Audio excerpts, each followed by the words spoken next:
চোখের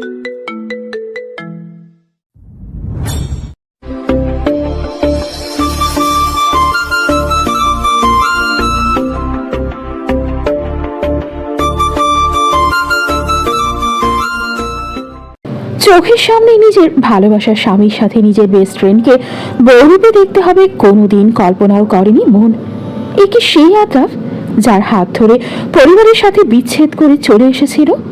এত ভালোবাসা কই গেল আদ্রাফের? শুধুমাত্র একটা বাচ্চার জন্যই কি সব?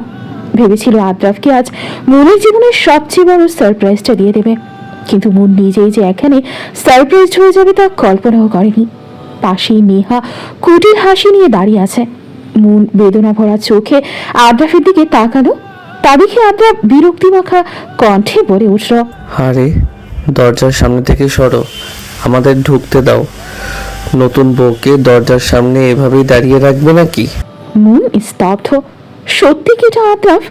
মন কাঁপা কাঁপা কণ্ঠে বলে উঠল, তুই মজা করছো তাই না আদ্রাফ? পাশের রুম থেকেই তখন শাশুড়ি মা বেরিয়ে এসে আদ্রাফকে এই রূপে দেখে খুশিতে বাঘারা। ওনার তো অনেকদিনের ইচ্ছে আজ পূরণ হলো। ছেলের দ্বিতীয় বিয়ে, আর যাকে চেয়েছে বউ রূপে তাকে পেয়েছে। আর কি বা লাগে? এতদিন পরেই আমার পোলাটার একটা সুবুদ্ধি গজাইছে। আসো মা।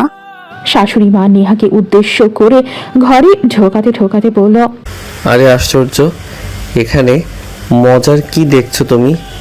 বিয়ে করেছি তা দেখছই। আদ্রাফ বলল। মন যেন কথা বলতেই ভুলে গেল। দপ করে বসে পড়ল মেঝেতে। আদ্রাফ আর নেহা দুজনেই একসাথে মনকে পেরিয়ে রুমে ঢুকে গেল। আর সেই দিকেই মন কান্না মাখা চোখে তাকিয়ে আছে। কিছুক্ষণ পরই নেহা রুম থেকে বেরিয়ে বলে উঠল, মন, তুই তোর জিনিসপত্রগুলো অন্য রুমে নিয়ে যা, কারণ এখানে আমার জিনিসপত্রগুলো রাখতে হবে। আর তুই তো আজ থেকে এই রুমে থাকবি না, তাই তোর সব জিনিস অন্য রুমে নিয়ে যাওয়াই ভালো। এই বলেই নেহা রুমে ঢুকে গেল। বোন উঠে দাঁড়ালো। নিজেকে শক্ত হতে হবে। কার জন্য কান্না করবে সে?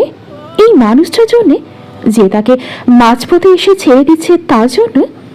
মন চোখের পানি মুছে সেই রুমের দিকে অগ্রসর হলো। এতদিন এই রুমটা তার ছিল, কিন্তু এখন আর নেই। মন রুমে গিয়েই দেখলো নেহা বিছানায় বসে আছে, আর আদ্রাফ নেই। মনে হয় ওয়াশরুমে। হয়তো বা সারাদিন অনেক ধকল গিয়েছে, তাই শাওয়ার নিতে ঢুকেছে। যেখানেই যাক না কেন, ওই মানুষটা মন আর ভাববে না ওই মানুষটার কথা। মন আস্তে আস্তে নিজের রুম থেকে সবকিছু গুছিয়ে নিল।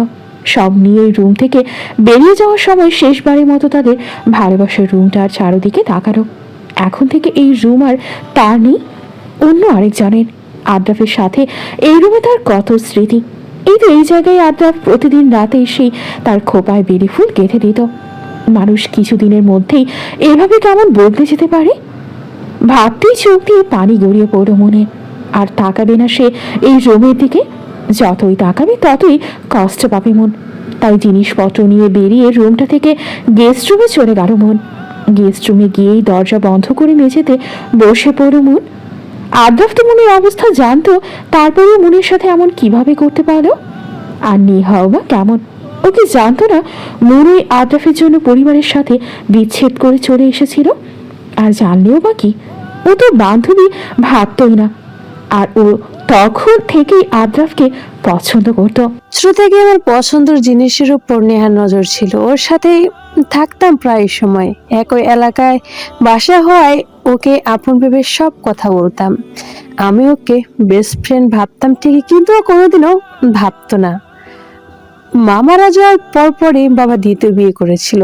বিয়ে করতে চাইনি, কিন্তু সবার জোরে জোরেতে আমি আরেকটা মা দরকার পেয়ে বিয়ে করেছিলেন।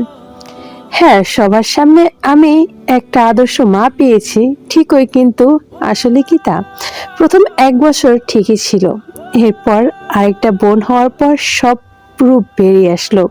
বাবা প্রথমে খবরাখবর নিত, কিন্তু দিন যেতেই যায় বাবাও ওর পক্ষের হয়ে গেল। আমার পড়াশোনা ঠিকঠাক ভাবে করতে দিত না। সারাদিন রান্না বান্না সব কাজ আমাকেই করতে হতো। তার উপর সৎমার অত্যাচার তো আছেই।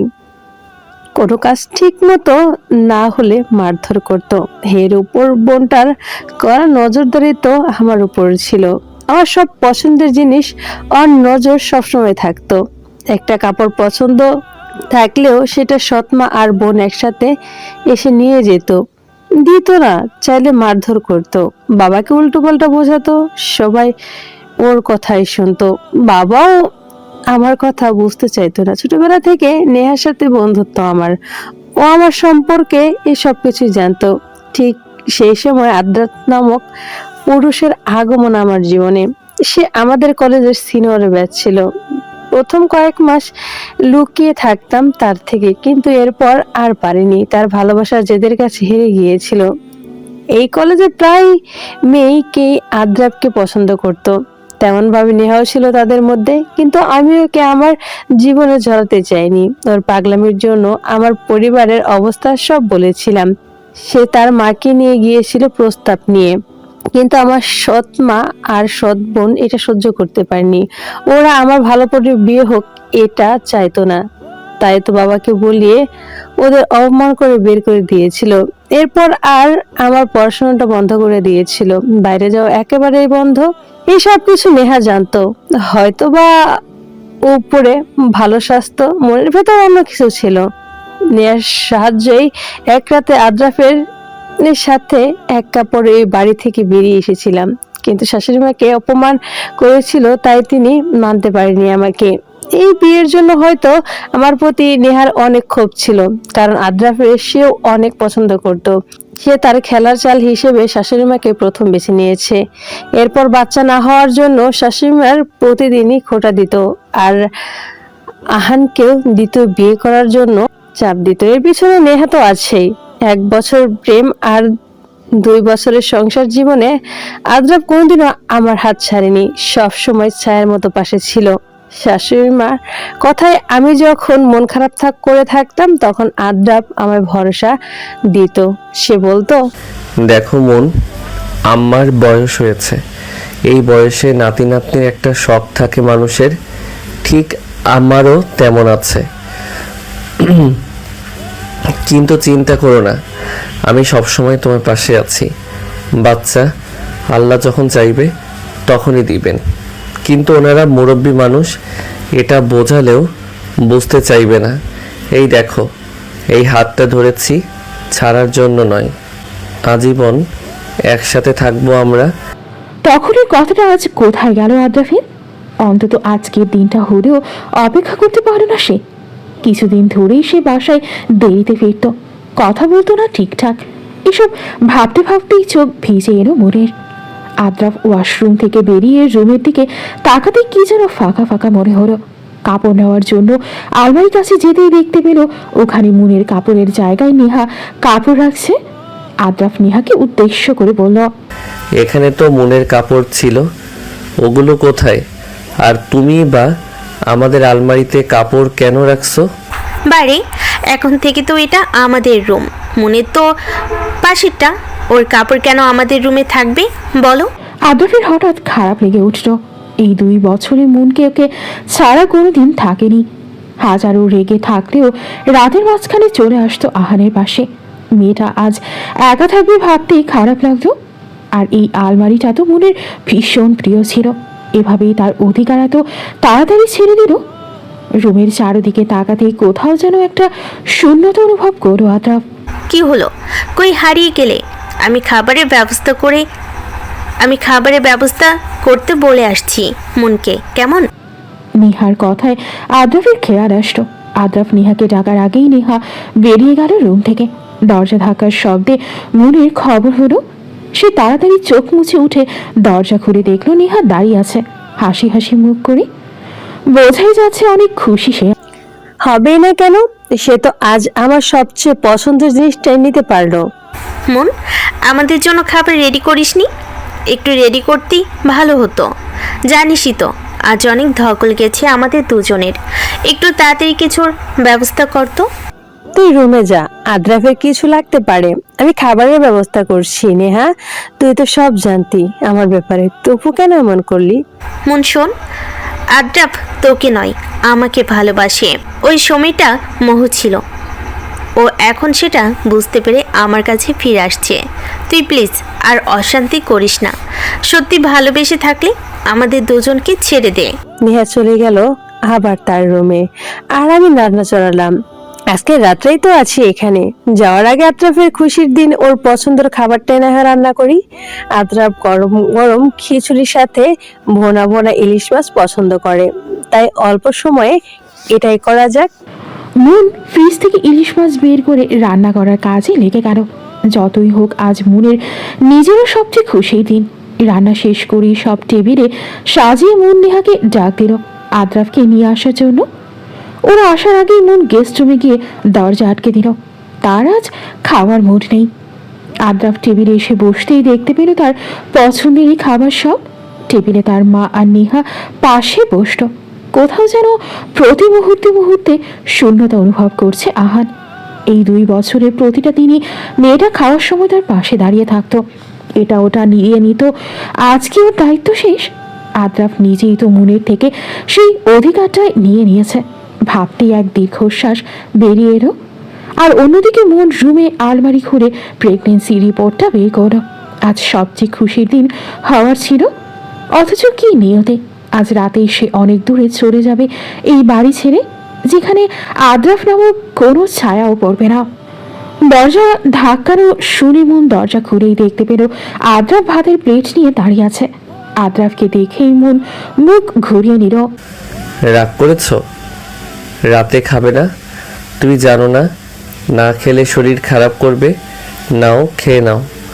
এখন আমার কথা আর আপনার ভাবতে হবে না, অন্য কাউকে আমার সেই জায়গাটা দিয়ে ফেলেছেন, চলে যান আপনি। মন কান্না আটকিয়ে বলে উঠল। আদ্রাফ কিছু না বলেই হাত ধুয়ে এসে মুনকে ধরে বিছানার উপর বসিয়ে দিল। খাবারের প্লেটটা হাতে নিয়ে মুনের মুখের সামনে লোকমা ধরল। মুন খাচ্ছে না দেখে ধমকে বলে উঠল, তুমি জানো আমার রাগ উঠলে নিজেকে আয়ত্তে রাখতে পারি না। কি কিছু খাবে নাকি কিছু একটা করব আমি? আদ্রাফের রাগ সম্পর্কে মন আগে থেকেই অবগত, তাই চুপচাপ খেয়ে নিল। খাওয়ার সাথে সাথেই মন ওয়াশরুমের দিকে দৌড় দিল। মনের দৌড়ে যাওয়া দেখেই আদ্রাফ তাড়াতাড়ি উঠে দাঁড়ালো। আদ্রাফের হঠাৎ খারাপ লেগে উঠল। মেয়েটা কি অসুস্থ? না, ওর তো এরকম প্রায়ই হয়, হয়তোবা এমনি জোর করে খাওয়ার জন্য হয়েছে। বমি করে এসে মন শুয়ে পড়ল। আদ্রাফ সব পরিষ্কার করে এসে মনের পাশে বসল। মনটা দেখে অন্য পাশে মুখ ঘুরিয়ে রাখলো। তা দেখেই আদ্রাফ মুচকি হেসে বলল, আমার দিকে তাকাতেও এখন ঘৃণা করে, তাই না? আপনি আপনার ডিভোর্স লেটার ঠিক সময় পেয়ে যাবেন। আমি বুঝেছি আপনি আপনার কথা রাখার জন্য আমাকে ডিভোর্স দেননি, কারণ আমার এই বাড়ি ছাড়া তো যাওয়ার মতো কোনো জায়গা নেই। আপনি একদিন বলেছিলেন সারা জীবন আমার পাশে থাকবেন, এই হাত ধরেছিলেন, কিন্তু আপনি আপনার এই সব কথা যখন রাখতে ব্যর্থ হয়েছেন, তাই ডিভোর্সের জন্য কেন আর আটকে থাকবে বলুন? তুমি চাইলে নেহার সাথে মিলেমিশে একসাথে থাকতে পারো, ডিভোর্স না দিয়েই। মন তাচ্ছিল্য ভরা হাসি দিয়েই বলে উঠল, হ্যাঁ আমি চাইলে। কেন, আপনি কি এখন আর আমাকে চান না? আদ্রাফ বিরক্তি মাখা কণ্ঠে বলে উঠল, উফ মন, তুমি সবসময় একটু বেশি করে ফেলো। আজকে আপনাদের বিয়ের প্রথম রাত, পাশের রুমে আপনার দ্বিতীয় স্ত্রী আপনার জন্য অপেক্ষা করছে, যান। মন বেদনা ভরা চোখে বলল। আদ্রাফ মুনের কথা শুনেই মাথা নিচু করে বেরিয়ে আসতে নিলেই দরজার সামনেই পেছন থেকে মুনের কথা দাঁড়িয়ে গেল। অভিনন্দন জানানো হয়নি আপনাদের, অভিনন্দন দুজনের জন্য। দোয়া করি সারা জীবন যেন একসাথে বাঁচতে পারেন, কথা দিয়ে কথা রাখেন, আশা করি সুখে থাকবেন, শুভকামনা রইল। এই বলে মুন আদ্রাফের মুখোমুখি এসেই দরজা বন্ধ করে দিল। আদ্রাফ কিছুক্ষণ মুনের দরজার সামনে দাঁড়িয়ে থেকে তারপর নিজের রুমে চলে গেল। তার হঠাৎ করে ভীষণ খারাপ লেগে উঠল। মনে হচ্ছে কিছু একটা হারিয়ে ফেলতে চলেছে সে। মুনের জন্য ভীষণ খারাপ লাগছে তার। মেয়েটা বিয়ের পর একটা রাতও আদ্রাফকে ছেড়ে থাকেনি, আজ কিভাবে পারবে? হয়তোবা সারা রাত কান্না করবে, কিন্তু আদ্রাফেরই বা এই ছাড়া আর কোনো উপায় নেই। তার ফাঁকা ফাঁকা লাগছে ভীষণ। মূল দরজা বন্ধ করে এসে মেঝেতে বসে পড়ল। চিৎকার করে কাঁদতে ইচ্ছে করছে তার। আদ্রাফ কিভাবে পারল এই কাজটা করতে? তারই পাশের রুমে হয়তোবা আদ্রাফ এখন অন্য নারীতে নিজের সুখ খুঁজে নিচ্ছে। অন্য নারীতে এটা ভাবতেই সব কান্নারা যেন গলায় এসে আটকে গেল। মন কিভাবে থাকবে আদ্রাফকে ছাড়া? এই দিনটা দেখবে কোনো দিন কল্পনাও করেনি মন। আর নেহা কিভাবে পালো এভাবে বোনের সমান বান্ধবীটার সাজানো গোছানো সংসারটা এক মুহূর্তের মধ্যেই শেষ করে দিতে। এসব ভাবতে ভাবতে মনের চোখ গড়িয়ে 2 ফোঁটা পানি গড়িয়ে পড়ল। মন চোখ মুছে উঠে দাঁড়ালো। সে আর কাঁদবে না বলে তবুও কান্না চলে আসে। মন উঠেই আলমারি করল। তার এখনো অনেক পথ চলার বাকি আছে। মন নিজের পেটের উপর হাত রেখেই বিড় করে বলে উঠল, তুই চিন্তা করিস না সোনা, তোকে এসবের ছায়াও পড়তে দেব না। অনেক দূরে এগিয়ে নিয়ে যাব তোর এই মায়ের উপর ভরসা রাখছো না। বাচ্চার কথা ভাবতেই আবারও চোখ দিয়ে পানি গড়িয়ে পড়তে লাগলো। মন আলমারি থেকে আদ্রাফ আর তাদের বিয়ের বাধাই করা ছবিটা হাতে নিল। হাজারো হলেও 3 বছরের ভালোবাসা তাদের। কেমনে ভুলবে এত সুখের সময়গুলো মন? ওই রুম থেকে জিনিস আনার ফাঁকে এটাও নিয়ে এসেছিল মন। এটাও সাথে করে নিয়ে যাবে সে। প্রেগনেন্সি রিপোর্টটা রুমের টেবিলের ওপর রেখে দিল। এটা আদ্রাফের দেখা উচিত। সবকিছু গুছিয়ে নিয়ে শেষবারের মতো বাড়িটা দেখে নিল মন। হয়তোবা পাশের রুমে আদ্রাফ মনের এই বাড়ির প্রথম দিনের মতো অন্য নারীর সাথে ভালোবাসাময় কথোপকথন করছে। আচ্ছা, কাল সকালে যখন আদ্রাফ উঠে মনকে এই বাড়িতে আর দেখবে না, তখন কি তার খারাপ লাগবে নাকি খুশি হবে? আর নেহা আর শাশুড়ি মা বা কেমন করবে? হয়তো অনেক খুশি হবে, বলবে যাক আপদ নিজে থেকেই বিদায় হলো। মন তার কাপড় আর তাদের বিয়ের ছবিটা বুকে জড়িয়ে নিয়েই বেরিয়ে গেল ওই বাড়ি থেকেই। মাত্রই ভোরের আলো ফুটতে শুরু করেছে। রাস্তায় এসে শেষবারের মতো বাড়িটাকে দেখে নিল সে। মনে পড়ে গেল এই বাড়িতে প্রথম দিনগুলো কতই না সুখে ছিল। সেই দিনগুলো সময়ের ব্যবধানে সব হারিয়ে গেল। মন বাড়িটার দিকে তাকিয়ে বিড় করে বলে উঠল, ক্ষমা করে দিলাম তোমাকে আদ্রাফ, ক্ষমা করে দিলাম আম্মা, নেহাকেও। আসলে সব পরিস্থিতির চাপে হয়েছে। তোমাকে তো আমি কোনোদিনও ভুল বুঝতে পারবো না, কারণ তুমি যে আমার একমাত্র প্রথম আর শেষ ভালোবাসা। মন থেকে দোয়া করি ভালো থেকো আদ্রাফ। আল্লাহর কাছে প্রার্থনা এই জীবনে তোমার সাথে যেন আমার আর দেখা না হয়। নিজের খেয়াল রেখো আদ্রাফ। কান্না চোখে এসব বলেই মেন রাস্তার দিকে অগ্রসর হলো মন। একদম সকালেই একটা বাস যায় এদিকে। এটাও আদ্রাফের কাছ থেকেই জানা। মন তাড়াতাড়ি স্টেশনে গিয়ে দেখলো বাসটা আছে, ছাড়বে কিছু সময়ের মধ্যেই। মন উঠেই বসে পড়ে ওই গাড়িতে। এই প্রথম আদ্রাফকে ছাড়া একা কোথাও পাড়ি দিচ্ছে।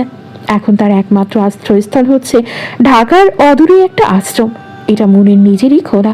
যখন কোনো বাচ্চা হচ্ছে না তখন মন অসহায় বাচ্চাদের জন্য এটা বানিয়েছে। 1.5 বছরেই একটু করে। এটার সম্পূর্ণ ক্রেডিটই আদ্রাফের। সে বিয়ের পর মনকে ব্যাংক অ্যাকাউন্ট খুলে দিয়েছিল। নিজ দায়িত্বে আদ্রাফ তার মাস বেতন থেকে মনের অ্যাকাউন্টে টাকা দিত। মন বারণ করলে আরও হেসে বলতো মেয়েদের, অনেক কিছু করার ইচ্ছে থাকে, সব কি আর জামাইয়ের থেকে পারমিশন নিয়ে করতে হয় নাকি? তুমিও কিছু একটা করবে এই টাকা দিয়ে, আমার বিশ্বাস। ঠিকই মন করেছিল এটা। ভেবেছিল বিয়ের 2 বছর বিবাহ বার্ষিকীর পর আদ্রাফকে এখানে এনে সারপ্রাইজ দেবে। আর এতগুলো বাচ্চা যখন আদ্রাফ মনকে মা বাবা ডাকবে তখন তাদের আর কোনো কিছুই অপূর্ণ মনে হবে না। এটা ঠিকই বলেছিল, কিন্তু আদ্রাফকে আর সারপ্রাইজ দেওয়া হলো না। এখন থেকে ওই আশ্রমে মনের বাড়ি। মন এসব ভাবতেই চলন্ত বাসের জানালা দিয়ে বাইরে তাকিয়েই তার প্রিয় জায়গাটা শেষবারের মতো দেখে নিল। সকালে উঠেই আদ্রাফ স্বভাব অনুযায়ী তার ডান পাশে তাকিয়েই দেখলো জায়গাটা খালি। প্রতিদিন এই জায়গায় মনের মুখটা দেখা তার অভ্যাসে পরিণত হয়েছিল। তার হঠাৎ করেই বুকটা চিনচিন করে উঠল। ফাঁকা লাগছিল রুমটা। নেহা এসে আদ্রাফের সামনে হাঁপাতে লাগলো। আদ্রাফকে মন নেই বলতেই আদ্রাফ তাড়াতাড়ি করে উঠে সেই রুমে গেল। রুমে গিয়েই টেবিলের উপর চোখ পড়তেই থমকে গেল। আদ্রাফ রিপোর্টটা নিয়েই মেঝেতে ধপ করে বসে পড়ল। খুব বড় কিছু হারিয়ে ফেলছে মনে হচ্ছে আদ্রাফের। মন এভাবেই তাকে ছেড়ে চলে যাবে ভাবেনি আদ্রাফ। আদ্রাফ সেই রুমটাতে ঢুকে স্তব্ধ হয়ে গেল। টেবিলের ওপরে মনের প্রেগনেন্সি রিপোর্টটা ঝলঝল করে উঠল। ওইটা হাতে নিয়েই মেঝেতে ধপ করে বসে পড়ল। হঠাৎ করে বুকটা মোচড় দিয়ে উঠল। সবকিছুই যেন ফাঁকা লাগছে। মন এভাবে আদ্রাফকে ফেলে চলে যাবে তা কোনোদিন কল্পনাও করেনি। অবশ্য এটাই তো চেয়েছিল আদ্রাফ, যাতে মন তাকে ঘৃণা করে ফেলে চলে যায়। তবুও কি যেন নাই মনে হচ্ছে। মেয়েটা কই গেল? এই জীবনে মেয়েটার তো আপনজন কেউই নেই। মনের সাথে সাথে তার অস্তিত্বকেও হারিয়ে ফেল আদ্রাফ। এই সময় মেয়েদের পাশে তার সব আপনজন থাকে, কিন্তু কি দুর্ভাগ্য মনের, মেয়েটার পাশে কেউ নেই, আরো একা হয়ে পড়েছে। মনের কথা ভাবতেই চোখ দিয়ে 2 ফোঁটা পানি গড়িয়ে পড়ল।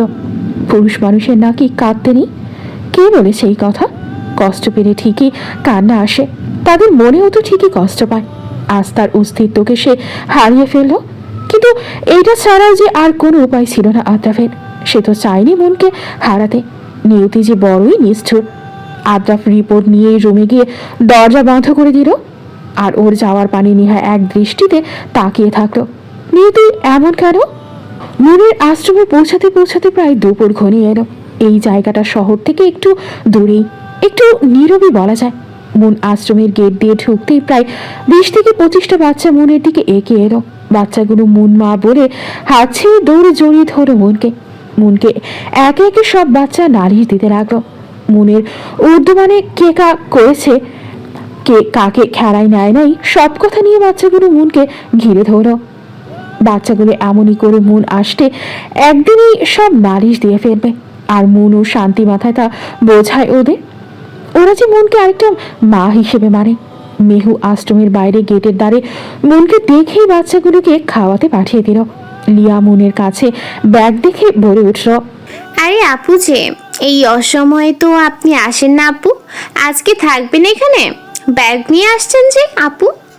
হ্যাঁ, আজ থেকে এটাই আমার একমাত্র আশ্রয়স্থল মেহু। মন অদূরেই তাকিয়ে মলিন হেসে বলে উঠল। লিয়া কিছু বুঝতে না পেরে মনের দিকে জিজ্ঞাসা দৃষ্টিতে তাকিয়ে রইল। মন তার চাহনি দেখেই বলে উঠল, পরে বলবো সব, এখন আমায় কি এখানে দাঁড়িয়ে রাখবি? লিয়া তা শুনেই লজ্জায় কুঁকড়ে গেল। তাড়াতাড়ি মনের কাছ থেকে ব্যাগ নিয়ে বলে উঠল, আসেন আপু। লিয়া মেয়েটার কেউ নেই। ভার্সিটিতে পড়াকালীন মেয়েটার সাথে পরিচয় মনের। বাবা মা কেউই নেই। ছোট থেকেই আশ্রমে বড় হয়েছিল। এরপর 2-3টা টিউশন করে একটা হোস্টেলে থাকতো। মন যখন অনার্স ফাইনালে দিবে তখন লিয়া মাত্রই অনার্স ফার্স্ট ইয়ারে অ্যাডমিট হয়েছিল। একই কলেজের হওয়ার সুবাদে আদ্রাফও চিনত লিয়াকে মনের জন্য। আদ্রাফকেও ভীষণ সম্মান করত লিয়া ভাইদের মতো করে, আর আদ্রাফ বোনের মতো লিয়াকে স্নেহ করত। তাদের সম্পর্কটাও ভাই বোনের মতো অনেক সুন্দর ছিল। তখন থেকে একটু একটু কথা বলতে বলতে তাদের মধ্যে বোনের মতো একটা সম্পর্ক এসে গিয়েছিল। ভীষণ ভালো মনের মেয়েটা। এরপর মুনির বিয়ে হয়ে যাওয়ার পরও লিয়ার সাথে যোগাযোগ ছিল, কিন্তু আদ্রাফের ব্যস্ততার কারণে ওর সাথে আর হয়ে ওঠেনি। মুন যখন আশ্রম খুলল তখন লিয়াকে বলল এ ব্যাপারে। লিয়া ওর রাজি হয়ে গেল। এরপর আশ্রমের দেখাশোনা সব লিয়াই করত। সেও পড়ালেখার ফাঁকে একটা পার্ট টাইম চাকরি করত। ওখান থেকে কিছু টাকা আশ্রমের বাচ্চাদের জন্য খরচ করতো, আর বাকি টাকাগুলো মুনই দিত প্রতি মাসে মাসে। মুনকে লিয়ার ছোট রুমটাতে নিয়ে গিয়ে বসিয়ে বলল ফ্রেশ হয়ে নিতে। সে খাবার আনছে।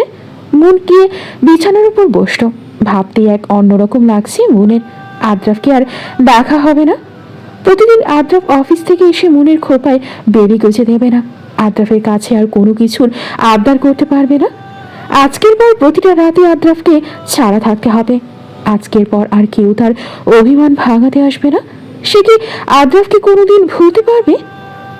তার এখনো মনে হচ্ছে আদ্রাফ তাকে ভালোবাসে, না হলে কাল রাতে খাবার আনতো না। মন একটা মলিন হাসি দিয়ে আপন মনেই বিড় করে উঠল, হয়তো এতদিনের মায়া ভুলতে পারিনি। কি হবে তার বাবুর? সে কি তার বাবুকে বাঁচাতে পারবে এই সব কিছু থেকে? এসব ভাবতে ভাবতেই সব কান্নারা যেন গলায় এসে আটকে গেল। মাথাটা ভার হয়ে আসছে, গা গুড়িয়ে উঠল। সে মুখ চেপে ধরেই ওয়াশরুমের দিকে ছুট লাগালো। লিয়া খাবার নিয়ে এসেই দেখতে পেল মন ওয়াশরুমের দরজায় হেলান দিয়ে বসে আছে, আর চোখ দিয়ে পানি পড়ছে। মুখটা কেমন জানি ফোলা ফোলা লাগছে। লিয়া দৌড়ে এসেই মনের কাছে বসে পড়ল। আপু কি হলো আপনার? মন লিয়ার দিকে তাকিয়ে লিয়াকে জড়িয়ে ধরে টুকরে কেঁদে উঠল। আমার নিয়তি এত নিষ্ঠুর কেন হলো বল? সব শুনে লিয়া স্তব্ধ হয়ে গেল। সে ভাবেনি আদ্রাফ এমন। আদ্রাফ কেন এমন করলো মন আপুর সাথে? তার নিজেরও এখন ভীষণ খারাপ লাগছে মনের জন্য। সেই দিনটা বাচ্চাদের সাথে হাসি খুশি ভাবে কেটে গেল মনের। রাতে মন শোয়ার বিছানা গুছাতে দেখলো লিয়া মাথা নিচু করে হাত কচলে ওর সামনে এসে দাঁড়ালো। কি লিয়া, শুনবে না? আসো। আসলে আপু, লিয়া নিচের দিকে তাকিয়ে হাত কচলাতে লাগলো। মন লিয়ার সামনে এসেই মুচকি হেসে বলল, হ্যাঁ বলো, কিছু কি বলতে চাও? আপু আশ্রমের বাচ্চাদের খাবার প্রায় শেষের পথে। আমি আপনাকে কল করতে চেয়েছিলাম, কিন্তু দেখি আপনি চলে এসেছেন। আর কয়েকদিন হবে খাবারগুলো মাত্র। আপনিও এই অবস্থায়, খারাপ লাগছে ভীষণ। লিয়া মাথা নিচু করে বলে উঠল, আরে টেনশন করিও না, আবু আছি না। তুমি শুধু এদিকে দেখাশোনা ভালো করে করবে। আমি কালই চাকরির খোঁজে বের হব, সার্টিফিকেট নিয়ে আসছি আমি। মন মুচকি হেসে বলল, কিন্তু আপু, আপনি এই অবস্থায় চাকরি?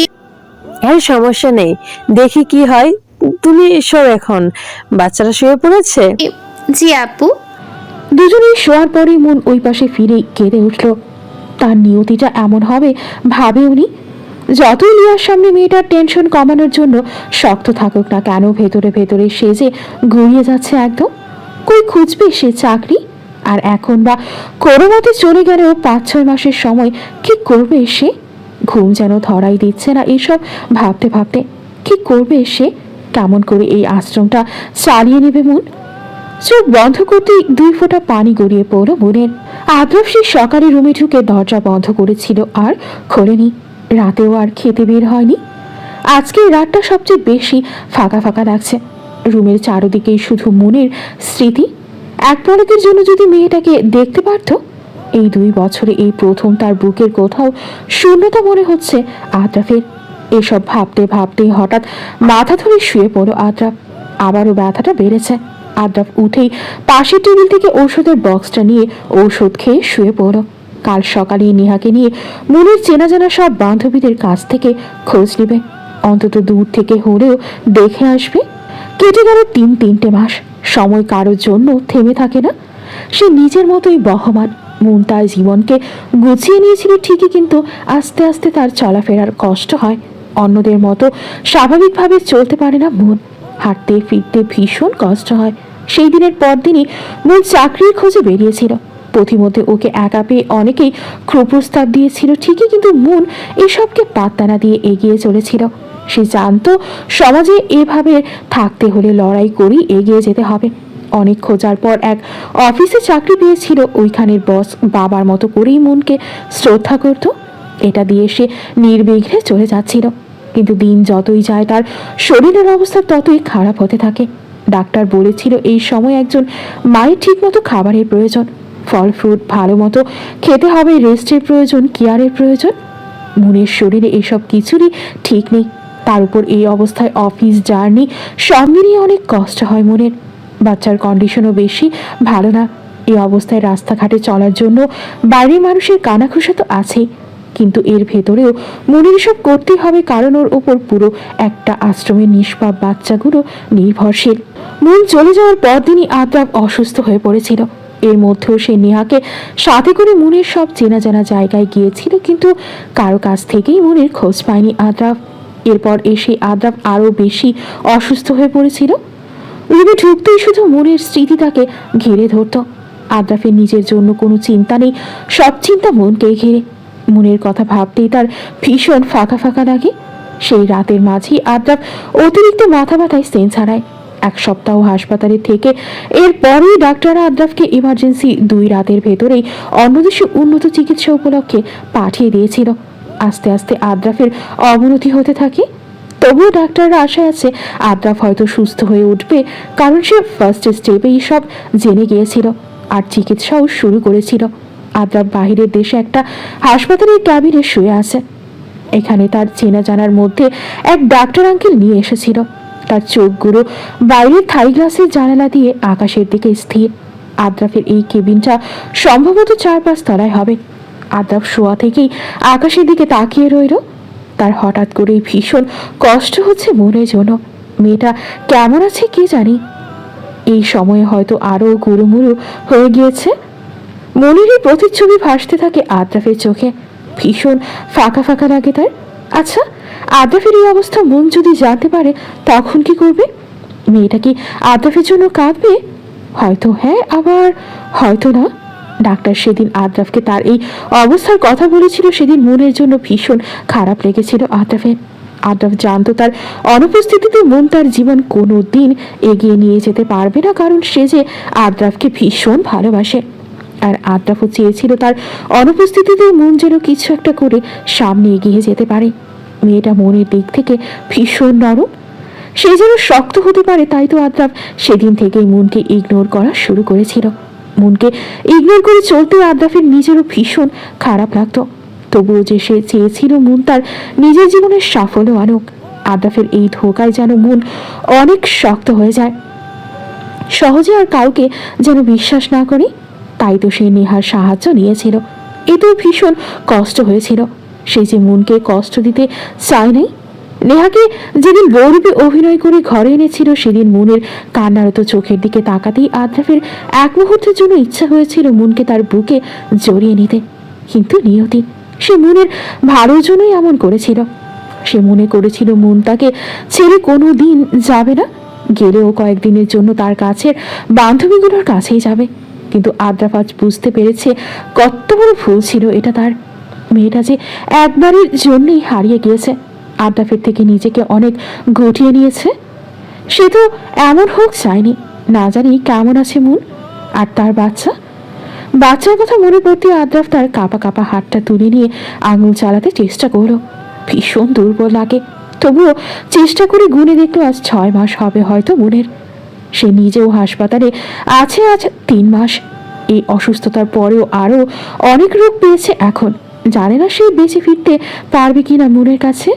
কিন্তু সে যে মনে প্রাণে চায় বাঁচতে। এই হাসপাতাল, ভিন্ন দেশ তার আর ভালো লাগে না। আকাশের দিকে তাকিয়ে দেখলো কতগুলো নাম না জানা পাখি পুরো আকাশ জুড়ে বিচরণ করছে মুক্তভাবে। আদ্রাফেরও ইচ্ছে হয় এমনভাবে বাঁচার।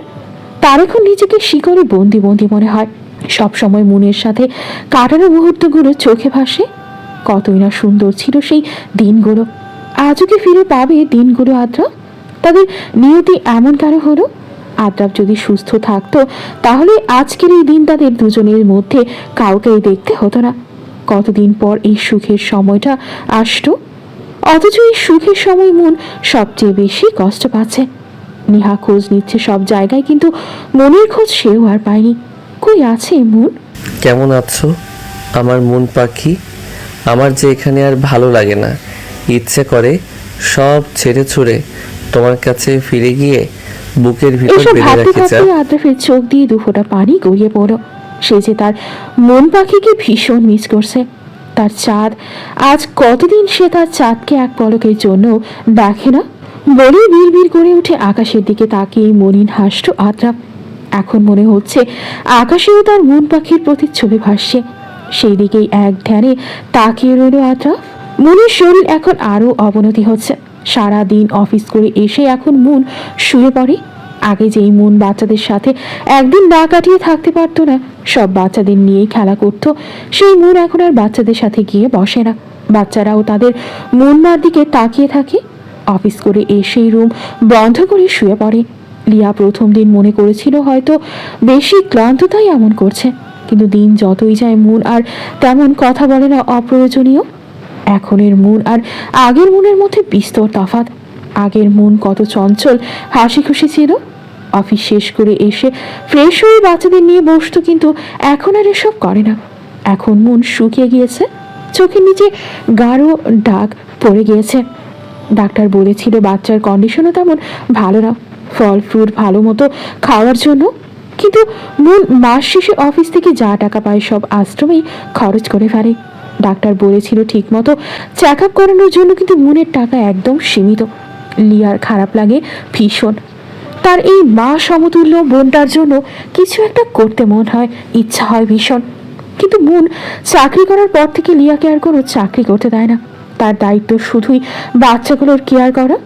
মন যতদিন আছে ততদিন লিয়াকে কোনো কষ্টই করতে দেবে না, এটা মনের কথা। তবুও চিন্তা হয় তার মোনাপুর বাচ্চাটার কন্ডিশন ভালো না। মোনাপুও প্রেগনেন্সিতে অনেক কষ্ট করছে, তার উপর অনেক রোগাও হয়ে গিয়েছে। আদ্রাফ ভাইয়া কি মোনাপুকে এত তাড়াতাড়ি ভুলে গেল? কিভাবে পারলো? সে কি মোনাপুকে একটু মিস করে না?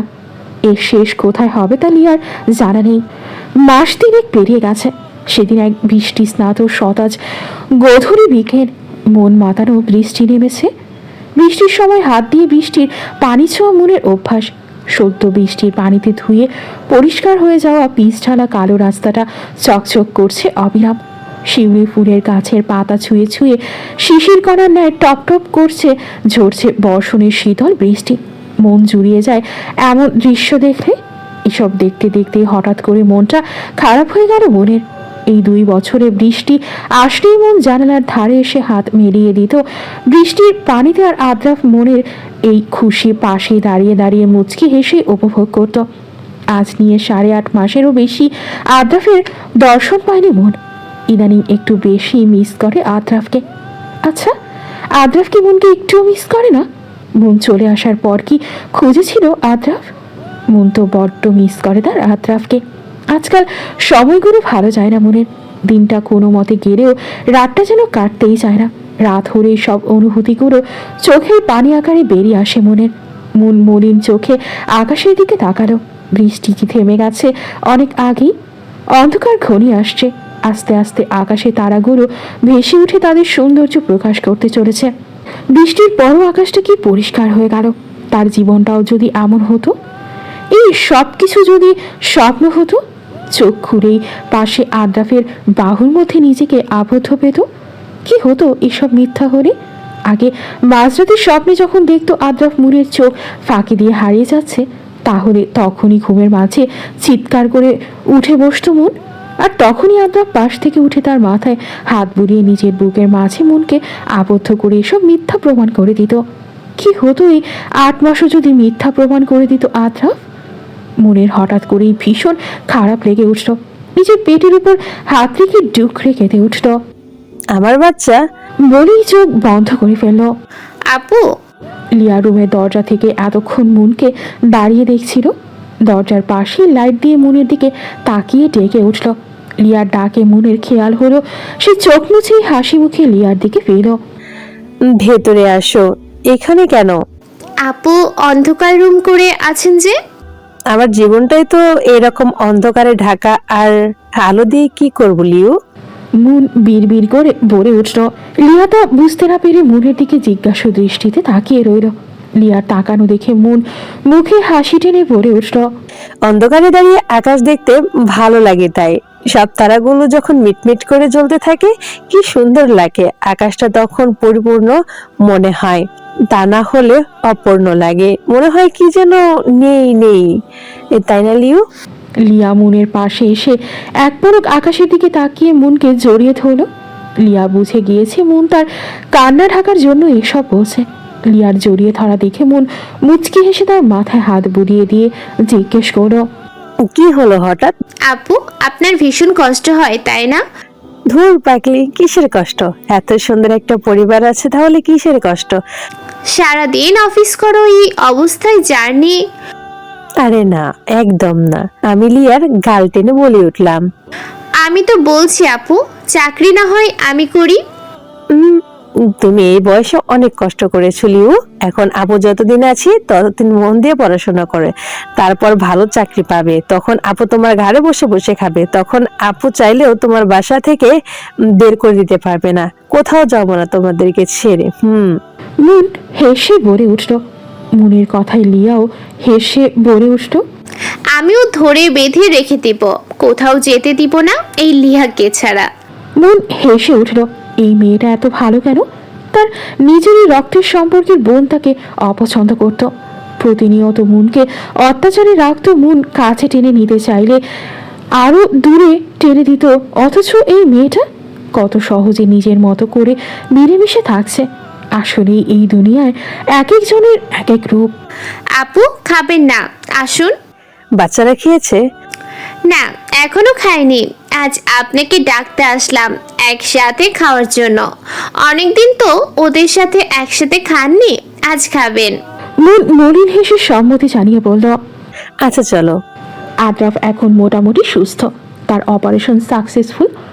তবুও ডাক্তার আদ্রাফকে নিয়ে এখনো চিন্তিত, কারণ ব্রেন টিউমার রোগীদের মধ্যে প্রায় রোগীর অপারেশন সাকসেসফুল হয়, কিন্তু দেখা যায় কয়েক মাস না যেতেই পুরোপুরি সুস্থ রোগী হঠাৎ করেই অসুস্থ হয়ে পড়ে আবার। তবুও ডাক্তার আদ্রাফকে নিয়মিত খাবার জন্য কিছু ঔষধ লিখে দিয়েছে, যেগুলো নিয়ম মাফিক খেতে হবে, একদিনও বাদ দেওয়া যাবে না। আর মাথায় বেশি চাপ নেওয়া একদম বারণ করে দিয়েছে ডাক্তার। চাপ নিলে হিতে বিপরীত হবে। আদ্রাফ আজ দেশে ফিরবে, কত মাস পরে সে নিজের দেশে ফিরছে সুস্থ রূপে। তার এখন ভীষণ আফসোস হচ্ছে মনের জন্য।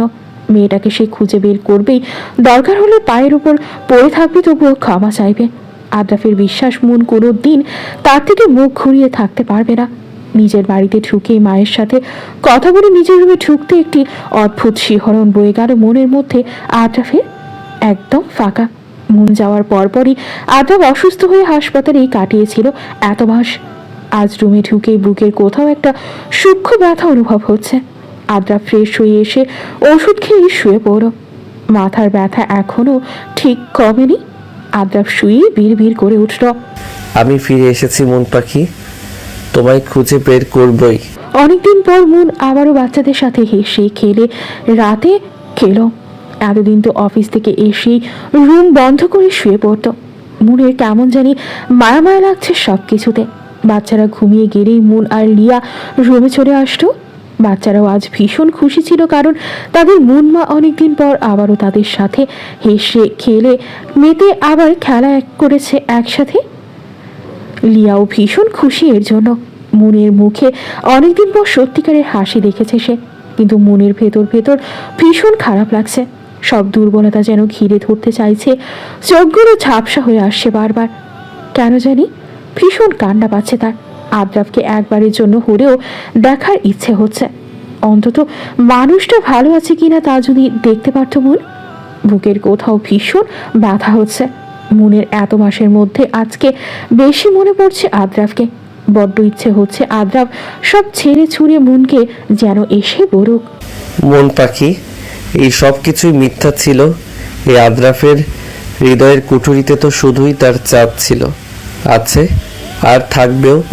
তোমার নাম আমার হৃদয়ে খোদাই করা চাঁদ। মনও তখন এই 8 মাসের সব কিছু ভুলে আদ্রাফের বুকে ঝাঁপিয়ে পড়তো, আর আদ্রাফও মুচকি হেসে মনকে তার বুকে আগলে নিত। এইসব ভাবতেই মনের ঠোঁটের কোণায় মুচকি হাসির রেখা দেখা দিল। লিয়া মনের পাশে এসে শুয়ে পড়তেই মনও শুয়ে পড়ল। আস্তে আস্তে ঘুমের দেশে পাড়ি জমালো। মাঝরাতে কারো গোঙানির শব্দে লিয়ার ঘুম ভেঙে গেল। সে পাশ ফিরেই দেখতে পেল মন গোঙাচ্ছে। মন এক হাতে বিছানার চাদর খামচে ধরে অন্য হাতে লিয়াকে ডাকার চেষ্টা চালাচ্ছে।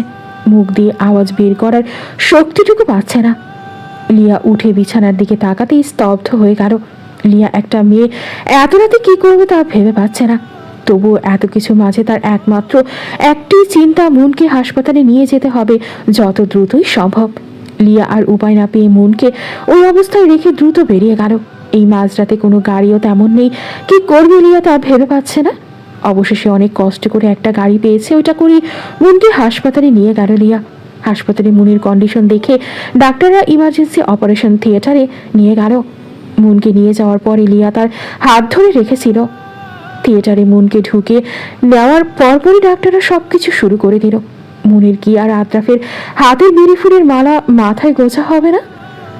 আর কি কোনো দিন আদ্রাফের কাছে কিছুর আবদার করা হবে না?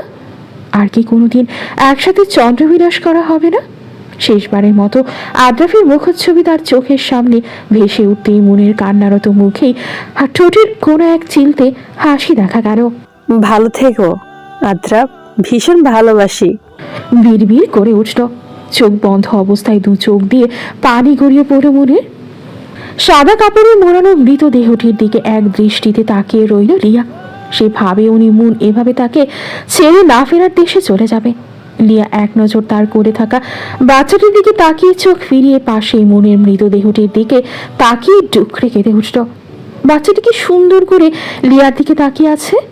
আজ যদি মন বেঁচে থাকতো তাহলে এই দিনটা সবচেয়ে বেশি খুশির দিন হতো। মন আর আদ্রাফের চেহারা নিয়ে বাচ্চাটার চেহারা। মনের মেয়ে হয়েছে। মনের ইচ্ছে ছিল তার প্রথম সন্তান যেন মেয়ে হয়। কতই না কষ্ট পেয়ে না ফেরার দেশে চলে গেল মন। মুনের কন্ডিশন ভালো না থেকে 8 মাসেই ডাক্তাররা রিস্ক নিয়ে অপারেশন শুরু করে দিয়েছিলেন। ডাক্তার থিয়েটার থেকে বের হয়ে লিয়ার হাতে মেয়েটাকে তুলে দিল। লিয়া মুনের কথা জিজ্ঞেস করতে তার চোখ আটকে গেল মুনের নিথর দেহটি দেখে। মেয়েটার কি ভাগ্য, সবার জন্য কতই না কষ্ট করেছিল, অথচ মেয়েদের এই মা হওয়ার সুখের সময়টাতেই হারিয়ে গেল। এসব ভাবতেই ডুকরে কেঁদে উঠল। সকাল হয়ে গিয়েছে অনেক আগেই। অ্যাম্বুলেন্সটি আশ্রমের গেট দিয়ে ঢোকাতেই সব বাচ্চারা ছুটে আসলো। মুনের দেহটি বের করতেই তারা থমকে গেল। কথা ছিল মুনমা তাদের জন্য আরেকটা সঙ্গী আনবেন। তাদের বিশ্বাস করতে কষ্ট হচ্ছে তাদের মুনমা আর কোনো দিন আসবে না, খেলবে না। মুনের সব কার্য সম্পন্ন হওয়ার পর লিয়া বাচ্চাটিকে নিয়ে রুমে ঢুকলো। সে বুঝছে না কিভাবে তার মুনাপুর এই শেষ অস্তিত্বকে রাখবে। অবশ্য ডাক্তাররা সব বুঝিয়ে দিয়েছে, তবুও একটা ভয় আছে। মা ছাড়া বাচ্চার একটা এক্সট্রা কেয়ারের কথা বলে দিয়েছে ওরা। লিয়া রুমে ঢুকতেই একরকম শূন্যতা অনুভব করলো। কালকেও তার আপু এখানে ছিল, কালকে রাতেও কতই না হাসি খুশি ছিল। কি নিস্তব্ধ হয়ে আছে রুমটা।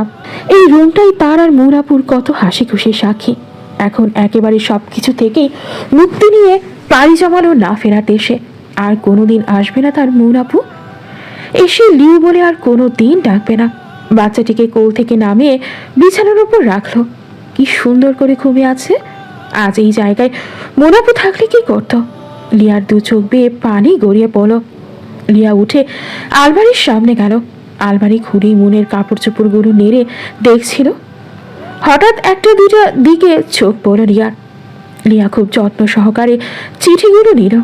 তার মুনাপু লেখা চিঠি, অথচ আজ সে বহু দূরে। লিয়া চিঠি দুইটা হাতে নিল। একটার উপর লিয়া আর আরেকটার উপর মুনের আত্রাফ দেওয়া। লিয়া তার নামের চিঠিটা খুলে পড়া শুরু করলো। লিও, আমার ছোট বোন, আমার কেন জানি মনে হচ্ছে আমি আর বেশি দিন নেই। ডাক্তার বলেছে আমার আর বেবির কন্ডিশন তেমন একটা ভালো না। 6 মাস চলাকালীন সময়ে ওয়ার্নিং দিয়েছিল, কিন্তু আমি তো বসে থাকতে পারিনি।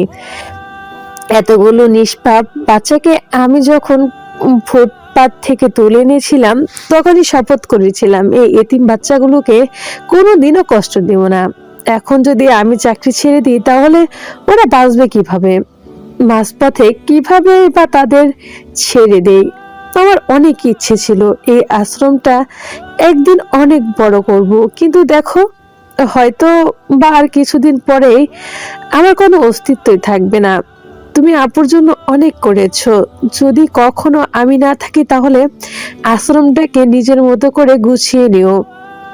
তুমি একবার বলেছিলে না আমি হঠাৎ করে এত চেঞ্জ হয়ে গিয়েছি কেন? এটার উত্তর কি জানো? ওই দিন আমি চেকআপের জন্য গিয়েছিলাম। ডক্টর বলেছিল আমার মেয়ে হবে, আমি মেয়ের মা হব। ওই দিন আমার সবচেয়ে খুশির দিন হবার কথা ছিল, কিন্তু ডাক্তার এরপর বলেছিল আমার লাইফ রিস্ক হবে যদি এইভাবে চলতে থাকি। কিন্তু আমার তো কিছুই করার ছিল না। আমি যদি না থাকি, আমার মেয়ের নাম দিও তুমি আদ্রিয়া। আদ্রাফের নামের সাথে মিলে রেখো। যদি কোনোদিন আদ্রাফের দেখা হয় তাহলে আমি আরেকটা চিঠি রেখে গিয়েছি, ওইটা দিয়ে আর নেহাকে দেখলে বলেও ক্ষমা করে দিয়েছি। সে তো আমাকে ছোট থেকেই বোনের মতো আগলে রেখেছিল, তার উপর কিভাবে রাগ করে থাকতে পারি? আর আমার একটা অনুরোধ, আমার মেয়েটাকে তুমি আগলে রেখো নিও। ভালো থেকো, নিজের খেয়াল রেখো। আশ্রমের বাচ্চাগুলোকে একটু দেখিও, ওদের তো আর আমরা ছাড়া কেউ নেই। আল্লাহ হাফেজ। লিয়া চিঠিটা পড়তেই ডুকরে কেঁদে উঠল। যাওয়ার সময়ও আমাদের কথাটাই ভেবে গেলে আপু, নিজের কথাটা একটু ভাবলেও না। বিড়বিড় করে লিয়া কেঁদে উঠল। লিয়া বিছানার দিকে এগিয়ে গিয়ে বাচ্চাটির মাথায় হাত বুলিয়ে কান্নারত মুখে মলিন হেসে বলে উঠল, আদ্রিয়া, মুনাপুর আদ্রিয়া। আদ্রা যেখানেই পারে মনকে খুঁজতে থাকে, কিন্তু আফসোস মনের চিহ্ন পায় না কোথাও। অপরাধবোধ প্রতিনিয়ত ঘিরে ধরে তাকে। দিনকাল আর ভালো লাগে না তার। এই সব কিছু থেকে আদ্রাফকে একমাত্র তার মন পাখি বের করতে পারবে, কিন্তু তার মন পাখির খোঁজ কোথায় পাবে সে? তার যে মন পাখিকে ছাড়া চলতে ভীষণ কষ্ট হচ্ছে। ইদানিং মাথা ব্যথা আবার ওঠে তার। আদ্রাফ ভাবে বেশি চাপের ফলে হয়তো এমন হচ্ছে। আদ্রাফ ঠিক করো কাল সকালে আবারও যেতে হবে এখানকার হাসপাতালে ডাক্তারটার কাছে। আর কিছু না ভেবে আদ্রাফ ওষুধ খেয়ে শুয়ে পড়ল। আদ্রিয়ার গা কাঁপানো জ্বর উঠেছে। লিয়া কি করবে ভেবে পাচ্ছে না। এত ছোট বাচ্চার এত জ্বর, এমনিতেই মা ছাড়া তার উপর এমন জ্বর। লিয়া ওই রাতেই হাসপাতালের উদ্দেশ্যে বেরিয়ে পড়ল। ওখানে গিয়েই আদ্রিয়াকে ডাক্তাররা ভর্তি করিয়ে ফেললো, কারণ অবস্থা খারাপ আদ্রিয়ার। লিয়ার তো ভীষণ কান্না পাচ্ছে। এই ভেবে যে তার মন আপুর অস্তিত্বকে সে ভালোভাবে সামনে রাখতে পারছে না। আদ্রাফ সকালে উঠে ফ্রেশ হয়ে টেবিলে বসতেই তার মা এসে নাস্তা দিয়েই বলল, যত তাড়াতাড়ি পারিস মনকে ঘরে নিয়ে আয় বাবা, আমার যে আর ভালো লাগে না এই ঘরে, দম বন্ধ বন্ধ লাগে। আদ্রাফ এক দৃষ্টিতে তাকিয়ে তার মাকে হ্যাবোধক সম্মতি জানিয়ে বেরিয়ে পড়ল হাসপাতালে যাওয়ার উদ্দেশ্যে। যেতে যেতেই ভাবে, এতদিনে বুঝতে পারলো মা মন কি জিনিস ছিল। আদ্রাফ হাসপাতালে পৌঁছে গাড়ি পার্ক করে ঢোকার গেটেই লিয়াকে দেখতে পেল। আদ্রাফ দ্রুত হেঁটে লিয়ার কাছাকাছি গিয়ে ডাক দিল। লিয়ার হঠাৎ মনে হলো তার নাম ধরে কেউ ডাকছে, কিন্তু এখানে তো লিয়ার চেনা জানা কেউ নেই। তাই সে ভ্রম ভেবে পা বাড়াতে নিলেই আবারও সেই ডাক। লিয়া পেছন ফিরেই এতদিনে তার আদ্রা ভাইয়াকে দেখে থমকে গেল। মানুষটা অন্যরকম হয়ে গিয়েছে। চোখের নিচে গাঢ় কালো দাগ, চুলগুলো উস্কো খুস্কো, মনে হচ্ছে যেন অনেকদিন দাড়ি কাটেনি। এখন এই জায়গায় মন আপু থাকলে নিশ্চয়ই আদ্রা ভাইয়াকে বকা দিয়ে বলতো, এই কি চেহারার হাল করেছো? আগে সব ফিটফাট করে এসো, না হলে আমি আর কথা বলবো না। এই বলে হয়তোবা মুখটা ঘুরিয়ে নিত। আরে লিয়া, আদ্রাফের পরপর কয়েকবার ডাকে লিয়ার খেয়াল হলো। লিয়া এক নজর আদ্রাফের দিকে তাকিয়ে আবারও পা বাড়াতে নিলে আদ্রাফ তার পথ আটকে ধরল। কথা বলবে না ভাইয়ার সাথে? আচ্ছা, রাগ করেছো খবর নিতে পারিনি বলে? জানো, এই 2 বছর ভীষণ ব্যস্ত ছিলাম, তাই তো তোমার সাথে একবারও কথা বলতে পারিনি। কিন্তু মন পাখি ঠিকই তোমার খবর বলতো আমায়। হ্যাঁ, এতই ব্যস্ত ছিলেন যে আমার মন আপুকেও ছেড়ে দিলেন। মানে? কিছু না, এই বলেই লিয়া দ্রুত সিঁড়ি বেয়ে ওপরে আদ্রিয়াকে যে কেবিনে রেখেছিল ওখানে যাওয়ার উদ্দেশ্যে উঠতে লাগলো। সে এখানে নিচের দোকান থেকে কিছু জিনিস নিতে এসেছিল। এদিকে লিয়ার কথাগুলো আদ্রাফ কিছুই বুঝতে পারছে না। সে প্রথমে মনে করেছিল এই 2 বছর লিয়ার খবর নেয়নি বলে সে রাগ করে কথা বলছে না, কিন্তু না, তা না। আচ্ছা, লিয়া মুনের কথা কিভাবে জানে? ও শীত, তার মানে মন লিয়ার সাথেই ছিল। সব জায়গায় মুনকে খুঁজলেও লিয়ার কথা আদ্রাফের মাথায় ছিল না। তার মানে এতদিন পর সে তার মন পাখির খবর পাবে, দেখতে পারবে। কতদিন পর তার চাঁদকে সে কাছে পাবে। এই ভেবে সে লিয়ার পেছনে দ্রুত পায়ে হাঁটা ধরল। লিয়া স্তব্ধ। আদ্রিয়াও তাকে এভাবে ছেড়ে চলে যাবে তা সে ভাবেনি। সে আদ্রিয়ার দিকে এক নজরে তাকিয়ে 2 হাতে মুখ চেপে ডুকরে কেঁদে উঠল। কেন হলো এমন? মুনাপুর মতো আদ্রিয়াও 2 দিনের মধ্যে এভাবে ছেড়ে চলে যাবে? পাশেই আদ্রাফ দাঁড়িয়ে আছে। সে বুঝতে পারছে না বাচ্চাটি কি হয়তোবা লিয়ার হতে পারে। আদ্রাফের ভীষণ খারাপ লাগছে, এত ছোট বাচ্চাটি সবাইকে ছেড়ে এভাবেই চলে যাবে। তখন আদ্রাফ কেবিনের সামনে এসেই দেখলো লিয়া বাচ্চাটিকে কোলে নিয়ে কান্না করছে। এরপর খুব দ্রুতই ডাক্তারের কাছে ছুটলো। ডাক্তার কিছু পরীক্ষা নিরীক্ষা করে দুঃখিত বলে দিল, প্রেগনেন্সি চলাকালীন সময় অনেক জার্নি আর অনন্যার জন্য বাচ্চাটিরও মায়ের মতো অবস্থা। লিয়া আদ্রিয়াকে কোলে নিয়ে কিছুক্ষণ এক নজরে তাকিয়ে রইল আদ্রিয়ার মুখের পানে। নীরবে চোখের পানি বিসর্জন দিচ্ছে সে। কিছু সময় বাদে লিয়া আদ্রাফের সামনে গিয়ে আদ্রিয়াকে আদ্রাফের কোলে তুলে দিল। লিয়া আদ্রিয়ার দিকে তাকিয়ে শান্ত কণ্ঠে বলল, শেষবারের মতো আপনার শেষ অস্তিত্বকে দেখে নিন ভাইয়া। আদ্রাফ বিস্ময়ের চরম পর্যায়ে চলে গেল। সে কোনো মতে কাঁপা কাঁপা কণ্ঠে বলে উঠল, শেষ অস্তিত্ব মানে? মোনাপুর শেষ অস্তিত্ব আদ্রিয়া। লিয়া করুণ ভঙ্গিমা ছাড়াই বলল। আদ্রাফ স্তব্ধ। এটা তার মেয়ে, তারই কলিজার টুকরো, তাদেরই ভালোবাসার টুকরো। তার কলিজার টুকরোটা আর নেই। কি আফসোস, বাবা হয়ে তার কলিজার নিথর দেহ হাতে। আদ্রাফ আদ্রিয়ার ছোট্ট দেহটা বুকে জড়িয়ে ধরে রাখলো। তার ছোট্ট কলিজাটা আর নেই, এটা যেন আদ্রাফের বিশ্বাসই হতে চাইছে না।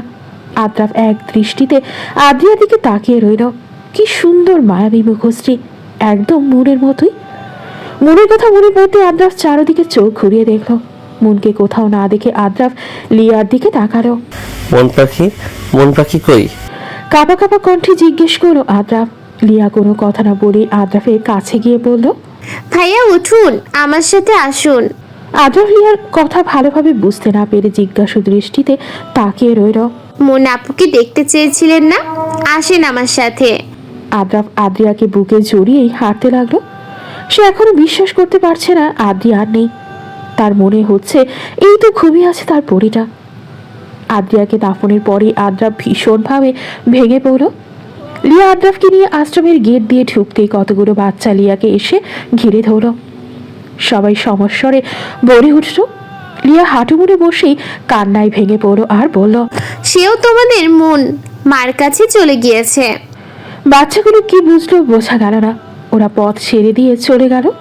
লিয়া উঠে দাঁড়িয়ে চোখ মুছে বলল, জানেন ভাইয়া, এটা আমাদের মুনাপুর আশ্রম। আপনাকে সারপ্রাইজ দিবে ভেবেছিল, কিন্তু আফসোস। লিয়া একটা মলিন হাসি দিল। আদ্রাফ লিয়ার কথা কিছুই বুঝতে পারল না। তার মাথায় কিছুই ঢুকছে না। মাথা ব্যথাটা আবার বাড়ছে। তার চাঁদ কই? তার এখন চাঁদকে ভীষণ প্রয়োজন। লিয়া একটা রুমের ভেতর ঢুকে আদ্রাফের হাতে একটা চিঠি তুলে দিল। আদ্রাফ চিঠিটা হাতে নিয়েই বলল, কি এটা? আর আমার চাঁদ কই? আপনার চাঁদ আর নেই। মোনাপু এখন আকাশের চাঁদ হয়ে গিয়েছে।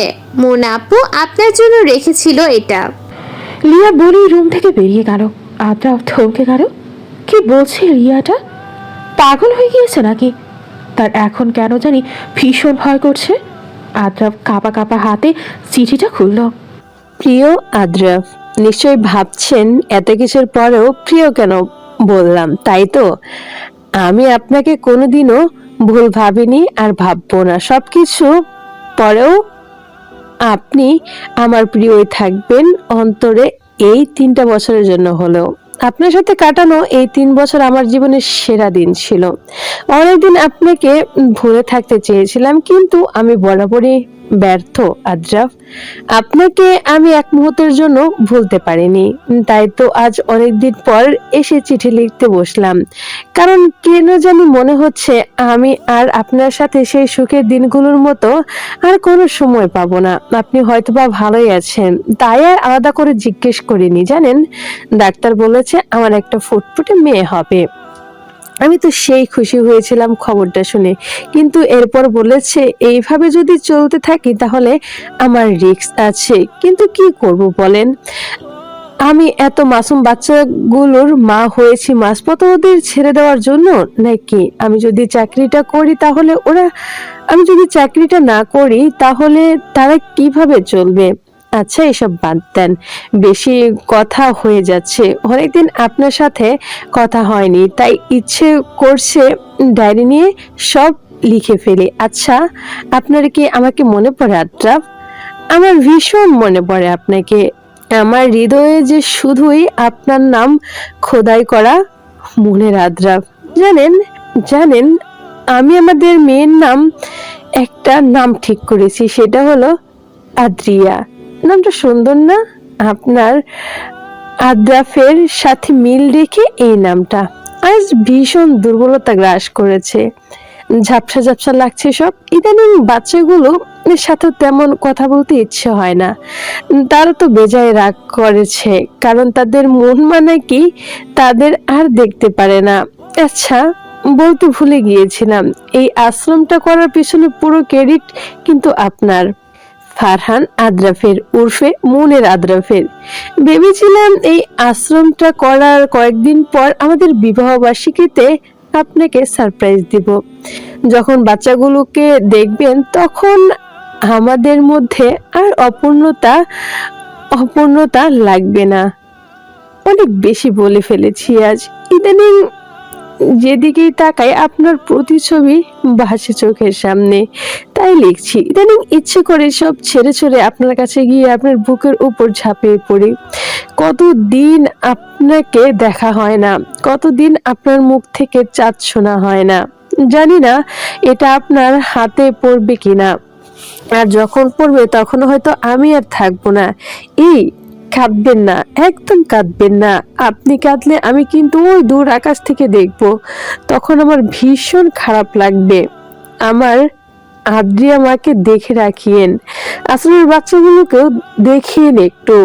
আপনাদের উপর আমার কোনো অভিযোগ নেই, ক্ষমা করে দিয়েছি। আমার ভালোবাসা হয়তো কোনো ঘাটতি ছিল, তাই অপূর্ণই থেকে গেল। ভালো থাকবেন, নিজের যত্ন নেবেন প্রিয় আদ্রাফ। মুন চিঠিটা পড়ে আদ্রাফ স্তব্ধ। মনে হচ্ছে যেন সবকিছু থমকে গেল আদ্রাফের। তার মন পাখি আর নেই। আদ্রাফ হাঁটু মুড়েই বসে পড়ল, কান্নায় ভেঙে পড়ল। কাকে সে চাঁদ বলে ডাকবে? এভাবেই অভিমান করে চলে গেল। আদ্রাফ যা কিছু সামনে পাচ্ছে সবকিছুই ছুঁড়ে ছুঁড়ে মারছে। তার চাঁদ যে তাকে এভাবে একা করে দিয়ে চলে যাবে তা কোনো দিন কল্পনাও করেনি আদ্রাফ। মন পাখির এত তারা ছিল যে সত্যিটাও জেনে গেল না। ভীষণ মাথা ব্যথা করছে। একসময় আদ্রাফ ওইখানেই চিঠিটা হাতে মুঠোবন্দি করেই লুটিয়ে পড়ল মেঝেতে। লুটিয়ে পড়ার পরও এক দৃষ্টিতে তার হাতের চিঠিটার দিকে তাকিয়ে রইল। চোখ দিয়ে অঝরে ধারায় পানি গড়িয়ে পড়ছে। একসময় স্থির হয়ে গেল। আঁখি চুকো বন্ধ হয়ে গেল আদ্রাফের। কেটে গেল 1টি বছর। সময় নিজ ধাপে বহমান, কারো জন্যই থেমে থাকে না। লিয়া দাঁড়িয়ে আছে আদ্রাফ, মুন আর আদ্রিয়ার কবর থেকে একটু দূরে। সেদিন আদ্রাফ চিঠিটা পড়েই সেন্স হারিয়ে ফেলেছিল। ডাক্তাররা তাকে বেশি চাপ নিতে বারণ করেছিল, কারণ কিছুদিন আগেই তার অপারেশন হয়েছিল। অবস্থা খারাপ দেখে সাথে সাথে হাসপাতালে অ্যাডমিট করা হয়েছিল আদ্রাফকে। সেই রাতেই সে সব ছেড়ে তার মন পাখির কাছে পাড়ি জমায়। এত ভালোবাসা তাদের দুজনের মধ্যে, অথচ কেউ কারোরটা জানতো না। দুজন দুজনকে দুমিনি থেকেই ভালোবেসে গিয়েছিল। লিয়ার চোখ গড়িয়ে পানি পড়ছে। অদূরে ওদের কবরের সামনে লিয়ার স্বামী শুভ্র দাঁড়িয়ে জিয়ারত করছে। লিয়ার স্বামী এসে ডাক দিতেই লিয়া ফিরল। শুভ্র মুচকি হেসেই বলল, মোনাপু আর আদ্রাফ ভাইয়ার ভালোবাসা খাঁটি বলেই ওরা একজনের থেকে আরেকজন আলাদা থাকতে পারেনি। দেখো কি সুন্দর ঘুমিয়ে আছে তিনজনই একসাথে। মুন আদ্রাফ এই দুটো নরনারীর ভালোবাসা মানে বুঝিয়ে দিয়ে গিয়েছে। ভালোবাসা হচ্ছে আফসোস, ভালোবাসা হচ্ছে দীর্ঘশ্বাস, ভালোবাসা মানে অপূর্ণতা, ভালোবাসা মানে মুন আদ্রাফ। সবার ভালোবাসা পূর্ণ পায় না, তেমন মুন আদ্রাফেরটাও পায়নি। হয়তোবা নিয়তি সহায় হয়নি, তাই তো দুজন দু প্রান্ত থেকে এত ভালোবাসার পরও পূর্ণতা পেল না। Love that means L equal lakes of sorrows, দুঃখের সাগর। O equal ocean of tears, অশ্রু মহাসাগর। V equal valley of death, মৃত্যু উপত্যকা। E equal end of life, জীবন শেষ, সমাপ্ত।